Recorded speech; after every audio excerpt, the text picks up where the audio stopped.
하나님께서 오늘 저와 여러분에게 주신 말씀은 마태복음 9장 1절에서 8절 말씀으로, 저는 이 본 말씀을 중심으로 하나님께서 변화시킨다 하십니다. 하나님께서 우리의 인생을 달라지게 한다 하십니다. 즉 변화시킨다 하십니다. 이러한 제목으로 하나님의 말씀을 선포하겠습니다. 선포된 말씀을 듣고 순종한 여러분들에게 삶의 변화, 좀 달라지는 하나님의 기적을 경험하는, 여러분 자녀들의 인생이 달라지는 하나님의 역사를 경험하는 그런 삶이 되시기를 주님의 이름으로 축원합니다. 사람들이 왜 행복하지 못할까? 왜 사람들이 풍요로운 삶을 살지 못할까? 풍요로운 삶이라고 하니까 물질만을 말하는 건 아닙니다. 마음의 풍요, 마음의 행복, 삶의 행복, 풍요를 얘기하는 건데, 왜 예수님 믿어도 가정에나 자기 마음에나 행복과 풍요와 기쁨, 자유함이 없을까? 오늘 주신 말씀은 여러분들이 좀 더 행복하게, 이 땅에서도 좀 더 풍요롭게, 단순히 천국만이 아니라 천국은 예수 믿음으로 말미암아 당연히 가는 거고, 믿음이 있으면 하나님 이 땅에서 여러분들로 하여금 풍요로운 삶을 살 수 있도록 하시기 위하여 십자가에 못 박혀 죽으셨는데, 그렇게 못 살다가 천국 가게 되면 여러분들은 억울한 겁니다. 그래서 여러분들이나 여러분 자녀가 이 땅에 사는 날 동안 믿음 생활하면서 풍요롭게 살 수 있는 방법이 무엇일까? 하나님은 오늘 한 중풍병자의 이해를 통해서 말씀해 주십니다. 여러분, 사람들이요, 흔히 과거에 대해서 후회를 합니다. 여러분도 과거에 대한 후회를 많이 하시죠? 과거에 대한 후회를 많이 합니다. 또 뿐만 아니라 현재에 대해서는 능력에 대해서 의심을 합니다. 그게 가능할까? 안 될 거야. 우리 아들이 가능할까? 안 될 거야. 우리 남편이 가능할까? 안 될 거야. 뭐가 달라질까? 글쎄, 항상 능력의 의구심.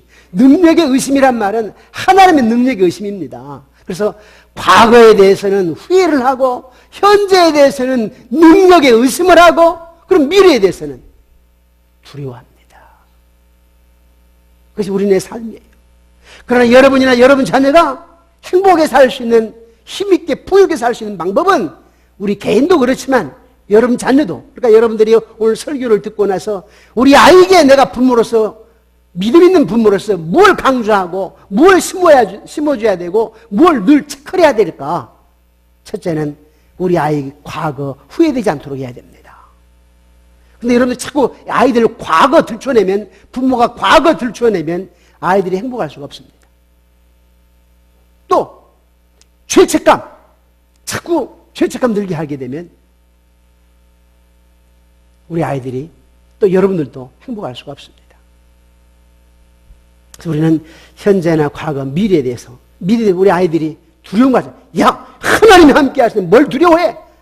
두려움이 없도록 우리 자신뿐만 아니라 우리 아이들에게 하나님 능력 안에서 의심하지 아니하고 담대함 갖게 하는 것이 바로 행복의 요소고, 저와 여러분들이 자유함을 누릴 수 있는 비결입니다. 한 호스피스가 책을 한 권 썼는데요, 자기가 호스피스 병동에서 수많은 사람들이 임종을 지켜보았어요. 근데 마지막 떠나면서 임종 시에 하는 말들이 있는데, 제일 많이 하는 얘기들을 25가지를 쭉 기록해 놓은 책이 있어요. 첫째는 뭐냐면, 제가 다 얘기는 하지 않겠습니다. 한 12가지 정도만 얘기를 하는데, 첫 번째 후회가 뭐냐니까, 가장 많이 하는 후회가 뭐냐니까, 사랑하는 사람에게 고맙다는 말을 많이 했더라면, 사랑하는 사람에게 고맙다는 말을 많이 했더라면 얼마나 좋았을까. 그런 후회를 가장 많이 하더라는 거예요. 두 번째로 후회하는 게 뭐냐니까, 진짜 하고 싶은 일을 했더라면, 자기 하고 싶은 일을 못했다 이거죠. 그러니까 진짜 내가 하고 싶은 일을 했더라면, 그걸 두 번째로 후회를 많이 하더랍니다. 세 번째는 뭐냐니까, 조금만 더 겸손했더라면, 조금만 내가 더 겸손했더라면. 네 번째로 많은 후회는 뭐냐니까, 친절을 내가 베풀었다라면, 아내에게, 형제에게, 이웃에게, 회사에서 내가 누구의 친절을 좀 더 베풀었더라면, 그런 후회. 다섯 번째 후회가 뭐냐니까, 나쁜 짓을 하지 않았더라면. 여섯 번째는 뭐냐니까, 꿈을 꾸고 그 꿈을 이루려고 노력했더라면, 꿈도 안 꿨고 또 큰 꿈 꾸지도 못했고. 그 꿈을 이루려고 노력도 안 했다는 거예요. 그걸 6번째로 후회를 하고, 7번째 후회가 뭐냐니까 감정에 휘둘리지 않았더라면. 늘 우리는 감정에 의해 살잖아요. 감정에 휘둘리지 않았더라면. 8번째는 만나고 싶은 사람을 만났더라면. 만나고 싶은 사람을 만났더라면. 9번째는 기억에 남는 연애를 했더라면. 기억에 남는 연애가 없었나 보죠. 기억에 남는 연애를 했더라면. 10번째는 뭐냐면 죽도록 일만 하지 않았더라면. 내가 너무나 죽도록 일만 했다. 그걸 10번째로 후회합니다. 20번째는 내 장례식을 생각했더라면. 교인들이 장례식에 자주 참여하는 것 인생에 유익합니다.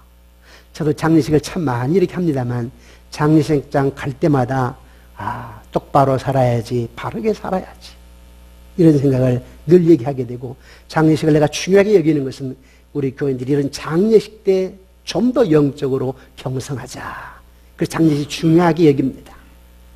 20번째가 장례식을 생각했더라면이고, 25번째 마지막이 뭐냐면 신의 가르침을 알았더라면.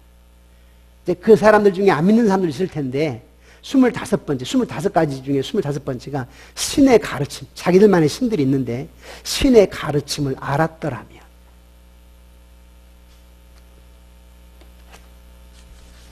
그래서 사람들은 이렇게 후회를 하게 되는데, 후회가 많으니까 행복할 수 없는 거죠. 풍요로울 수 없는 거죠. 현재 능력에 대한 의심, 미래에 대한 두려움은 이러한 것들인데, 내가 꿈꾸던 사람이 되는 것은 불가능하겠지? 또 내 이러한 습관은 평생 가도 고쳐지지 않겠지? 우리 남편 저 버릇은 못 고쳐? 내 상황은 절대로 바뀌지 않겠지? 내 결혼 생활은 더 이상 좋아질 수 없을 거야. 사람들이 이런 어떤 의심, 그리고 이런 두려움 가운데 있다는 겁니다. 이렇게 잠재력을 마비시켜버린 것, 이라는 것은 뭐냐면 잠재력을 마비시켜버리는 거예요. 우리 하나님 안에서 무한한 가능성이 있는데 믿음 생활하면서도 이 어떤 과거에 대한 후회, 현재에 대한 능력의 의심, 미래에 대한 두려움, 이런 것들이 잠재력을 마비시켜버려요. 그러니까 하나님이 원하신 것, 하나님이 하시고자 하는 것을 갖다가 방해를 놓는 거죠. 이러한 감정들이. 지금 우리 교회 다니면서 그래요. 대부분 성도님들이 교회를 다니고 믿음 생활하면서도 이러한 것들 때문에 풍요를 못 느껴요. 교회 생활하면서.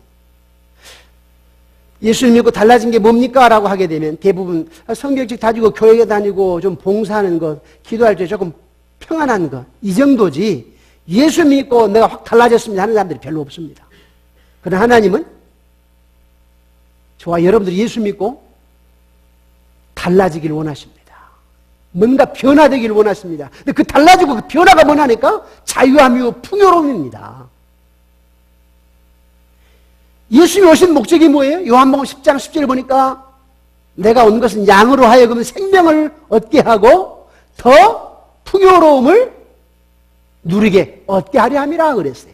예수님이 오신 목적이 뭐냐니까, 다시 말하면 예수님께서 여러분들에게 뭘 원하시느냐라고 할 때 여러분들에게 영원한 생명, 예수를 믿고 천국 백성 영원한 생명을 주시는 것이고, 두 번째는 뭐냐면 이 땅에 살 때에 믿고 자녀가 되었다, 천국 백성이 되었다. 자녀면 아버지가 전능하신 분이니까 만물이 아버지 것이니까 그 아버지 안에서 풍요로움을 누려야 되는데 못 누린다 이겁니다, 우리들이. 그래서 예수님이 오신 목적은 뭐냐면 믿고 영원한 생명이고 자녀로서 믿는 자녀이기 때문에 이 땅에서 풍요로움을 누리는 것입니다. 그런데 이 세 가지 때문에 과거의 후회들, 현재의 능력에 대한 의심, 미래의 두려움, 이 세 가지 때문에 이걸 누리지를 못해요. 그래서 우리는 오늘 이후에 이 세 가지에 대해서 우리가 자신감을 가져야 되고 확신을 가져야 되고, 여러분 자녀에 대해서 늘 이걸 체크해야 돼. 우리 아이가 과거에 대해서 늘 후회하는 건 아닌가? 응? 이 아빠가 엄마가 맨날 과거 들춰내가지고 우리 아이 의기소침하게 만들고 후회하게 만들고 그래서 풍요롭지 못하게 만드는 건 아닌가? 한 얘기 또 꺼내고 해가지고 현재의 능력의 이 잠재성을 마비시켜버리고 의심하게 하는 것은 아닌가? 야, 네가 뭐 할 수 있겠어? 이런 얘기를 해가지고 남편 보고 당신 뭐 할 수 있겠어요? 이렇게 해가지고 현재의 하나님 안에서 무한한 능력이 있는데 무한한 능력을 마비시켜버리는 것은 아닌가? 그래서 풍요롭게 하지 못하는 것은 아닌가? 우리가 늘 체크해 봐야 돼. 우리 자녀만이 아니에요. 우리 아내도 그렇고 남편도 그렇고 믿음 생활하는데 우리 부부가 믿음 생활하는데 완전할 수는 없지만은 그래도 믿는 사람이니까 그래도 다른 사람보다 더 믿음이 있다라고 한다면 더 무한한 하나님 안에서 가능성을 바라보고 소망을 줘야 될 것이고 과거는 이제 다 누구나 실패를 하게 되는데 그거 또 꺼내면 안 되고 덮어버리고 미래 지향적으로 나아가면서 우리 자녀에게 우리 남편에게 우리 아내에게 저 성도님에게 행복을 주고 풍요롭게 해야 되지 않겠는가 이러한 마음을 갖는 여러분 되시기를 주님의 이름으로 축원합니다.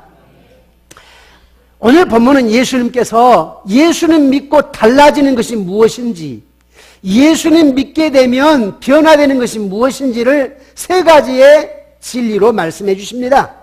첫째가 뭐냐니까 하나님께서는 당신의 두려움을 없애실 것입니다. 여러분의 두려움을 없애실 것입니다. 왜? 그 두려움이 풍요롭지 못하게 하니까 예수님께 더 가까이 가지 못하게 하고 예수님이 십자가에 죽으실 때 그 풍요로움을 누리게 하기 위해서 죽으셨는데 그걸 누리지 못하게 하는 것이 뭐냐니까 두려움이에요. 두려움.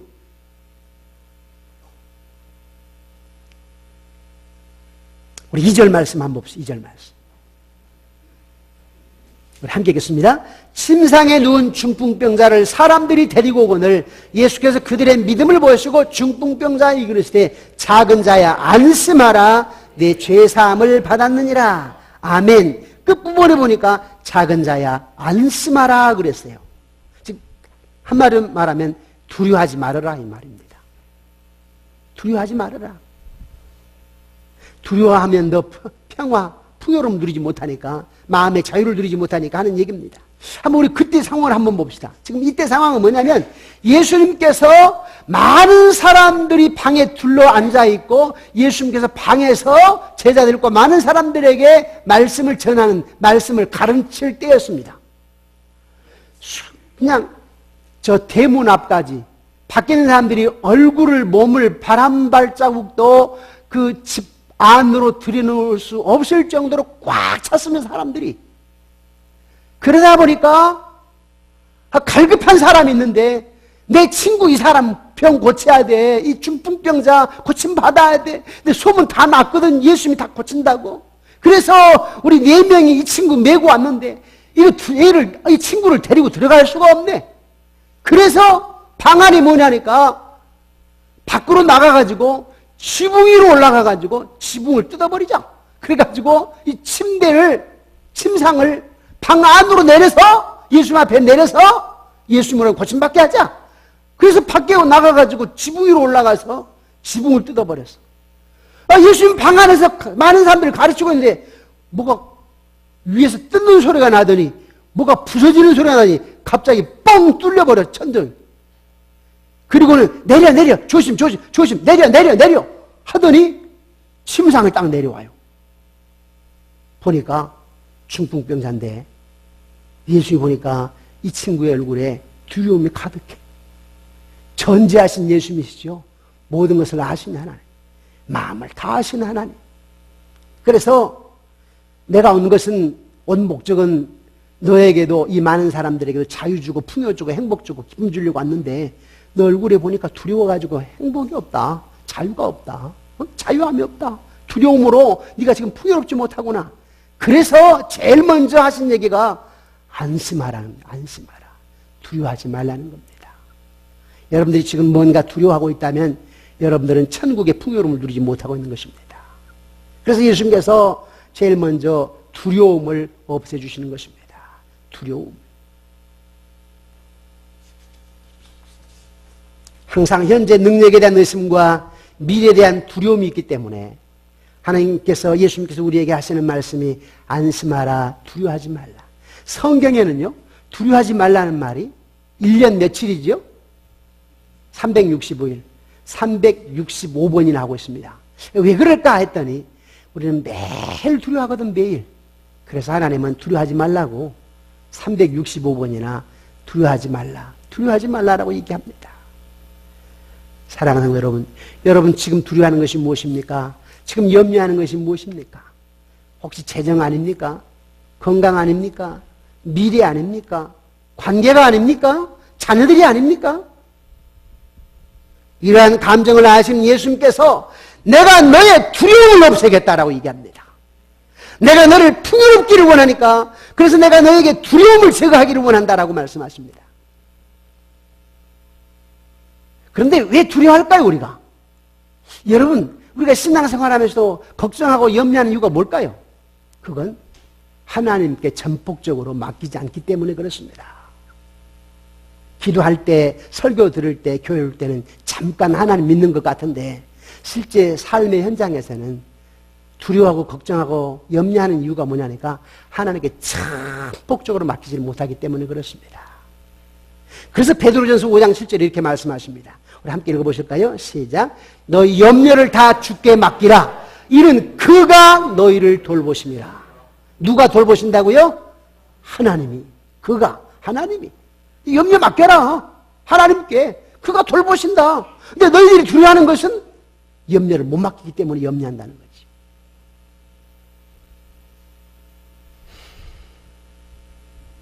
또 요한일서 4장 18절 이렇게 말씀하십니다. 함께 읽겠습니다. 사랑 안에 두려움이 없고 온전한 사랑이 두려움을 내쫓나니 두려움에는 형벌이 있음이라. 두려워하는 자는 사랑 안에서 온전히 이루지 못하였느니라. 아멘. 저 뒤에 사모, 제 아내가 있는데 저를 아내가 두려워할까요? 만약에 아내가 남편을 두려워한다면 남편이 아내를 사랑하지 않는 것이지요. 혹시 여러분도 한번 스스로 한번 자문자답해 보십시오. 요즘은 세상이 이제 거꾸로 돌아가니까 남자들이 아내를 많이 두려워하거든요. 네. 우리 여성들님들, 여러분 남편들이 여러분들을 두려워한다고 한번 가정해 봅시다. 그렇다면 사랑이 없는 겁니다. 사랑은 여기에 두려움을 내어 쫓나니.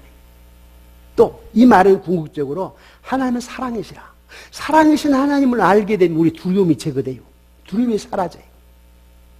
또 그 사랑, 하나님의 사랑을 내가 받았기 때문에 그 사랑을 전해야 돼요. 그래서 사람이 사람을 두려워하는 것은 하나님의 사랑을 알지 못하기 때문에, 내가 그걸 전하지 못했기 때문에, 내가 증가하지 못했기 때문에 그렇습니다.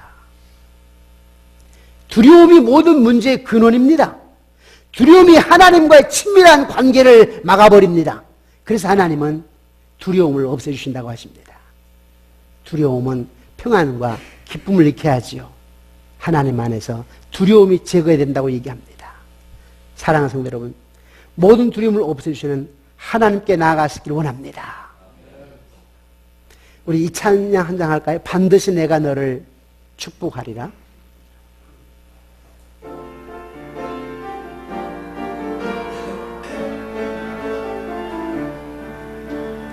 반드시 내가 너를 축복하리라. 반드시 내가 너를 들었으리라. 천지는 변해도 나의 약속은 영원히 변치 않으리. 두려워 말라. 강하고 담대하라. 낙심하며 실망치 말라. 낙심하며 실망치 말라.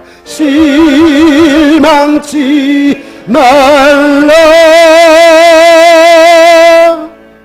내 소원 이루는 날 속히 오리니 내게 영광 돌리리. 내 소원 이루는 날 속히 오리니 내게 영광 돌리리. 아멘.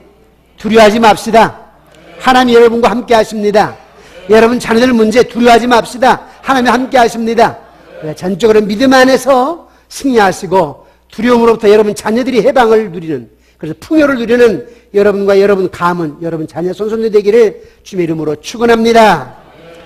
예수님께로 나오면 예수님께서 삶을 어떻게 변화시키는가? 두 번째로는 하나님께서 당신의, 즉 우리의 죄책감을 제거하실 것입니다. 죄책감을 제거하실 것입니다. 이 죄책감이 문제예요. 왜 저렇게 사람의 얼굴을 못 펼까 그랬더니, 자녀가 부모 앞에 얼굴을 왜 못 펼까? 왜 저분이 내 앞에 얼굴을 못 펼까? 사람들과의 관계성 속에서 사람들이 밝게 웃으며 자유함을 누리지 못하고 화나지 못한 이유는 뭘까? 첫째는 두려움이지만 두 번째는 또한 죄책감입니다. 죄책감. 그 죄책감이 문제예요. 그 죄책감이 우리를 하여금 풍요를 누리지 못하게 합니다. 부부간에도 그렇고 부모와 자녀간에도 그렇고 교회 안에서도 그렇고, 우리는 믿음 안에서 지혜스러운 사람이기 때문에 과거 집착적인 사람이 아니라 미래 지향적인 사람이 되어야 됩니다. 그래야 발전이 있지요. 내일 있는 것이고. 하나님은 저와 여러분들을 풍요롭게 하기 위해서 십자가 예수를 내어주셨기 때문에 우리가 풍요를 누려야 되는데 왜 풍요를 누리지 못하느냐? 죄책감 때문이라. 그래서 예수님께서 2절에 마지막 부분 함께 읽어볼까? 2절 아까 작은 자의 안심하라 그 다음에 시작. 내 죄사함을 받았느니라. 내 죄사함을 받았느니라. 죄책감을 없애주시기 위해서입니다. 중풍병자는요, 용서를 구하러 온 것은 아닙니다. 뭐 때문에 왔습니까? 치유받으러 오는 거예요. 치료받으러. 뭐 용서 구하러 온 건 아니에요. 하지만 예수님께서는 그를 보시며 내 죄사함을 받았느니라부터 얘기합니다. 그 죄책감이 문제다. 죄책감이 너로 하여금 자유와 풍요를 누리지 못하게 한다. 그래서 내 죄사함을 받았느니라 이렇게 말씀하십니다. 예수님께서 이 중풍병자를 보셨을 때 육체적으로 마비된 것이 문제가 아니라 그 이면에 있는 영적인 마비가 문제다 하는 겁니다. 우리 삶이 그래요. 우리 사람들은요, 표면적으로 드러나는 것만 문제인 것처럼 생각합니다. 사람들이 그걸 먼저 보지요. 그러나 하나님은 뭐예요? 내면적인 문제, 영적인 문제를 먼저 보십니다. 우리 아이들이요, 우리 아들 큰일 났다. 부모들이 걱정하는 거요. 그 걱정한 거 다 외면적인, 이면적인 문제예요. 밖에 있는 문제예요. 그러나 그 이면에 내면적인 것은 뭐냐면 아들의 영적인 것이 문제지요. 또 아이들의 문제는요, 이해하고 들으십시오. 사실은 부모의 영적인 문제입니다. 부모의 영적인 문제예요.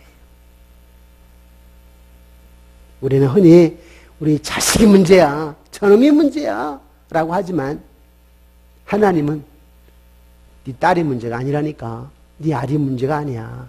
네가 문제지. 부모인 네가 문제지. 너의 영적인 문제지. 근데 우리 부모들은 어른이니까 늘 아이들 문제로 얘기합니다. 그러나 우리 부모의 문제입니다.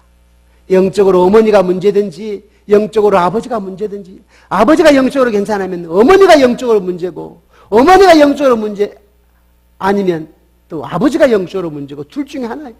아니면 둘 다 그러든지. 근데 항상 우리는 자녀가 문제라고 하죠. 근데 우리는 그걸 잘 못 봅니다. 그래서 예수님께서는 죄책감이 문제라. 죄책감으로부터 자유롭게 하시기 위해 십자가를 못 박혀 죽으셨다라고 얘기합니다. 성경에서 우리가 삶을 예수님께 드릴 때 그분은 우리의 죄를 지시고 십자가에 그 대가를 치르셨다라고 얘기합니다. 그래서 죄 문제부터 해결돼야 너희들의 삶 속에 풍요로움을 누릴 수 있다라고 말씀하십니다. 그 사랑하는 성도 여러분, 여러분들이 왜 풍요로움 누리지 못하냐 생각할 때, 여러분 자녀가 왜 풍요를 누리지 못하느냐라고 생각이 될 때, 그건 나의 죄책감이야. 우리 남편이 왜 저렇게 얼굴을 못 펼까? 무슨 죄책감이 있는가 보구나. 그걸 내가 이해를 해야 되겠구나. 자유하게 해야 되겠구나. 그래서 죄책감으로부터 자유함을 누리고 누리게 하는 여러분의 삶이 되시기를 주의 이름으로 축원합니다. 세 번째 마지막으로는 예수님께서는 불가능하게 보이는 것을 여러분이 할 수 있게 하실 것입니다. 저와 여러분이 불가능하게 보이는 거지만 예수님께서는 할 수 있게 한다 하십니다. 할 수 있게 한다. 6절에서 7절 말씀을 보십시다. 6절에 7절 말씀. 함께 읽겠습니다. 그러나 인자가 세상에서 죄를 사는 권능이 있는 줄을 너희로 알게 하려 하노라 하시고 중풍병자에게 말씀하시되 일어나 내 침상을 가지고 집으로 가라 하시니 그가 일어나 집으로 돌아가거늘 무리가 보고 두려워하여 이런 권능을 사람이 주신 하나님께 영광을 돌리니라. 예수님께서는요, 병자가 평생 동안 한 번도 시도해보지 못하는 것에 대해서 말씀하셨습니다. 평생 동안 중풍병자로 있던 사람에게 야 일어나라. 이 말이 됩니까? 보통 사람 같으면 일어나. 당신 지금 뭐라고 그랬죠? 다시 한번 해보시라고. 나보고 일어나라고요? 지금 친구들이 메고 와가지고 꼼짝달싹도 못하는 사람인데 나보고 일어나라고요? 아니, 그리고 침상을 나보고 들고 가라고요? 도저히 불가능한 일이죠. 네. 예수님은 그를 보시며 이제 침상을 들고 나가라고 얘기합니다. 고침을 받았다고 얘기합니다. 왜 예수님께서 불가능한 것을 요구하셨을까요? 즉 믿음을 행동으로 실천하게 하기 위한 것입니다. 너 믿음이 있으면 행동으로 나타내보라는 겁니다. 여러분, 우리 목사들이 흔히 믿음 없다는 얘기를 스스로도 하고 또 다른 사람들에게도 많이 합니다. 근데 왜 그럴까요? 그것은 행동에 이르기까지 하지 않기 때문에 그렇죠. 우리가 말은 믿음 하는데 행동은 잘 따르지 않습니다. 다 자기가 뇌로 머리로 주산 고동알 튕겨가지고 전자계산기로 해가지고 가능한 것만 우리가 하려고 하지요. 네. 보통 사람들이 자기 능력의 10% 15%는 감당할 수 있으니까 그 선에서만, 그러나 70% 100%까지는 생각을 안 하죠. 하나님이 할 수 있는 범위 내에서는 안 합니다. 하나님이 할 수 있는 능력까지는 바라보지 않습니다. 한번 여러분 생각해 보세요. 이 중풍병자 일어나라 말이 됩니까?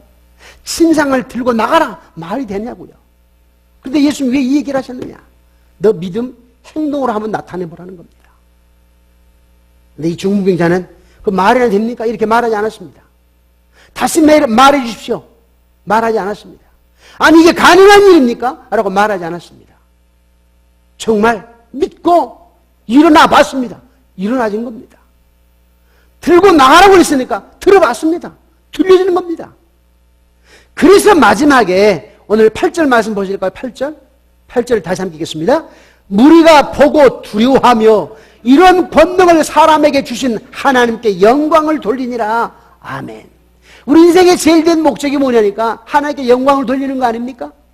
나도 하나님께 영광을 돌려야 되고 여러분 주변 사람들도 여러분들에게 나타난 일, 하나님께 하신 일을 보면서 와 하고 하나님께 영광을 돌리게 해야 됩니다. 그것이 저와 여러분들의 사명이에요. 그러나 예수 믿고 여러분들이 몇 년을 믿었던 예수 믿는 여러분들에게 당신 예수 믿고 달라진 게 뭐 있습니까? 라고 하게 되면 정말 하나님 이런 전능하신 분입니다라고 담대하게 말할 수 있는 사람이 얼마나 될까요? 목사님 아직은 아닌데요. 아직 기도 중입니다. 집사님 신앙생활 몇 년 했죠? 한 20년 됐나요?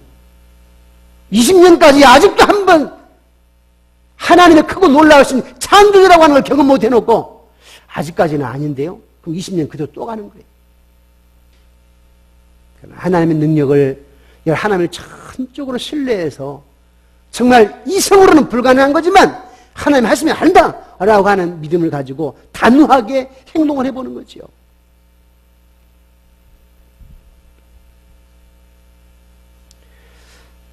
임시식을 앞두고 제가 요즘 주일 체크, 11조 체크 이렇게 하다 보니까 또 이런 얘기를 들을 수 있습니다. 목사님이 너무 주일 성수, 11조 한다. 아주 흥금 강조하는 것처럼. 그런데 교회 중직자가 돼가지고 온전히 주일 성수도 못하고 11조도 못한 사람이 중직자가 되면 되겠습니까?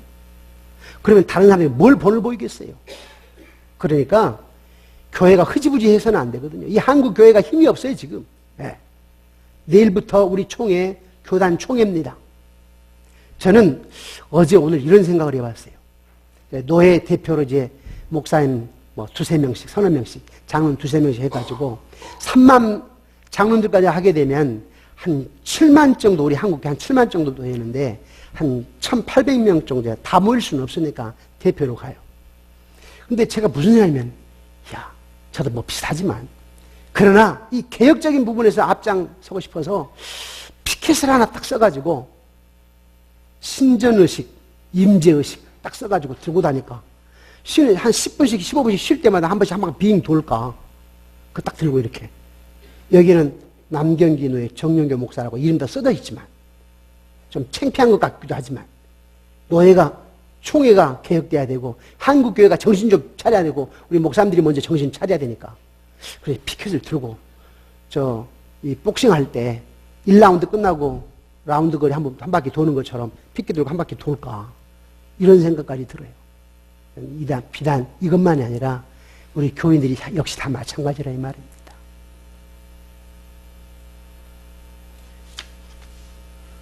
하나님의 크기를 바라봐야 됩니다. 믿음은 말에 있지 않습니다. 행함에 있습니다. 정말 우리 말 잘하죠. 목사님들 말 잘하고 성도님들 말 잘하죠. 믿음은 말에 있지 않습니다. 행함에 있습니다. 믿음은 생각에 있지 않습니다. 행동에 있습니다. 믿음은 하나님께 불가능한 것을 말씀하실 때에 믿고 반응하는 것입니다. 그것은 힘들 거야. 절대로 변화될 수 없을 거야. 절대로 바꿀 수가 없을 거야. 다시 시작한다고 해도 버거울 거야. 다시 사랑할 수는 없을 거야. 다시 관계를 시작할 수는 없을 거야. 절대로 용서할 수는 없을 거야. 주님은 이런 자 앞에서 너의 믿음이 그것밖에 안 되느냐. 너 믿음을 행동으로 나타내라 라고 말씀하십니다. 예수님께서는 하나님으로부터는 모든 것이 가능하다고 말씀하십니다. 우리의 필요는 문제로부터 벗어나는 것이 아니라 우리의 필요는 하나님이 얼마나 크신 분인가를 알고 믿고 행동하는 것입니다. 예수님은 모든 상황에서 전문가이십니다. 그분은 불가능에 가능으로 인도하시는 전능하신 분이십니다. 우리 인간들 입장에서는 불가능하다고 생각하지. 그러나 하나님 입장에서는 불가능한 것이 어디 있겠습니까? 많은 면에서 우리는 중풍병자와 닮았습니다. 뒷부분은 많이 안 닮았지만 앞부분, 침상에 내려질 때 두려워했던 모습들, 처음 그 모습은 우리가 닮았습니다. 그러나 예수님 만난 뒤에 이 중풍병자는 달라졌습니다. 침상을 들고 나갔고 일어났고 그리고 많은 사람들에게 영광의 본이 되었습니다. 오늘 말씀 왜 이렇게 기록해 놓았을까요? 우리의 모습이 처음 중풍병자 같을지라도 너희들이 예수님 만났다면 예수님이 마음 속에 계신다면 이 중풍병자처럼 행동으로 옮겨야 될 거 아니냐. 그리고 결과적으로는 영광의 도가 되어야 될 거 아니냐. 네가 만난 하나님, 너에게 경험되어진 하나님이 다른 사람들이 보면 이야 하면서 하나님 두려워할 줄도 알고 이야 네가 당신이 믿는 하나님 정말 대단하시구나. 나도 한번 관심 가져볼게. 나도 믿어볼게. 이렇게 빛과 소금의 역할을 감당하는 여러분의 삶이 되어야 될 줄로 믿습니다. 여러분들에게 질문 하나를 드리겠습니다. 예수님께서 말씀하신 것을 이 병자가 하지 않았더라면, 일어나라고 그랬는데 일어나지 않았고 이 침상을 들고 나가라고 했는데 나가지 않았다면, 즉 행동으로 옮기지 않았다면 어떠했겠는가? 어땠을까요? 평생을 중풍병자로 살아갔겠지요. 풍요로움도 자유도 행복도 기쁨도 없는 삶 말입니다. 여러분은 어떠하신지요? 만약 여러분들이 좋은 설교 한 편 들었네, 은혜스러운 설교 한 편 들었네 하고 생각으로 끝나버린다면, 아는 것으로 끝나버린다면, 중풍병자가 만약에 순종하지 않았더라면 평생 중풍병자로 살아가는 것처럼 교회 안에는 있으나 믿는다고는 하나 믿지 않는 사람과 거반 비슷한 이 땅의 삶을 살아갈 수밖에 없다는 것입니다. 그러나 하나님은 오늘 여러분들에게 말씀하십니다. 너희들은 내가 구별해 놓은 자다. 내가 너희들은 택한 자다. 내가 너에게 원하는 것은 하나님의 크기를 증가하는 것이고 나는 너에게 하나님의 크기로 역사하는 것이다. 예수를 믿고 천국 가는 것으로 끝나는 것이 아니라 이 땅에서 하나님의 능력을 경험하고 이 땅에서 천국의 풍요를 누리기를 원하노라. 사랑하는 성도 여러분, 믿음 안에서 실제적으로 반응하고 행동함으로 말미암아 하나님의 크기를 경험하는 여러분들의 세계를 주님의 이름으로 축원합니다. 기도드리겠습니다. 우리 오늘 주신 말씀을 한 1분 정도만 함께 기도하십시다. 하나님 아버지,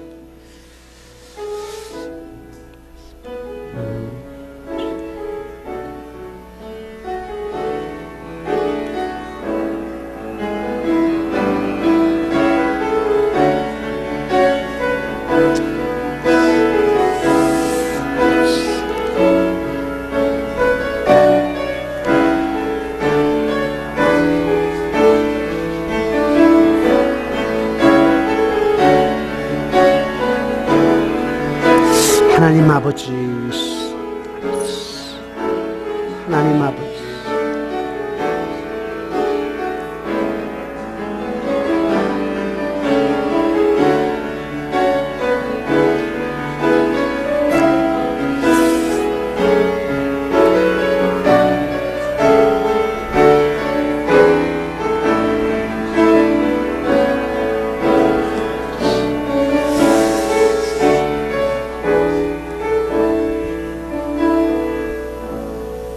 하나님 아버지, 우리가 믿음을 알고 생각으로 끝나는 것이 아니라 믿음은 반응하는 것, 행동하는 것이라고 말씀하셨고, 그렇게 해서 풍요를 누리기를 원하시는데, 우리가 그렇게 살기가 쉽지 않지만 언제나 성령의 능력을 바라고 기도하면서 단호하게 결단하고 결심해서 믿음으로 하나님의 능력을 경험하는 저희들 되게 도와 주옵소서. 과거에 집착하면서 후회하는 삶이 되지 않게 해주시고, 현재의 삶에 자기 상황, 환경, 조건만 생각하면서 능력에 제한시키며 감정에 마비되지 않기를 원합니다. 미래에 대한 두려움으로 자신과 자녀들에게, 주변 사람들에게 풍요, 행복을 멈춰버리게 하는 것이 아니라, 미래에 대한 두려움이 아니라 소망 가지고 담대함으로 살아가면서 믿음 안에서 여호와의 크기를 경험할 수 있는 저희들 되게 하여 주옵소서. 주변에 있는 많은 사람들에게 하나님 이런 분이십니다라고 담대히 말할 수 있는 저희들 되게 하시고, 우리에게 나타나는 대진 일들이 주변 사람들에게 영광이 되게 하여 주옵소서. 예수 이름으로 기도드리옵나이다. 아멘.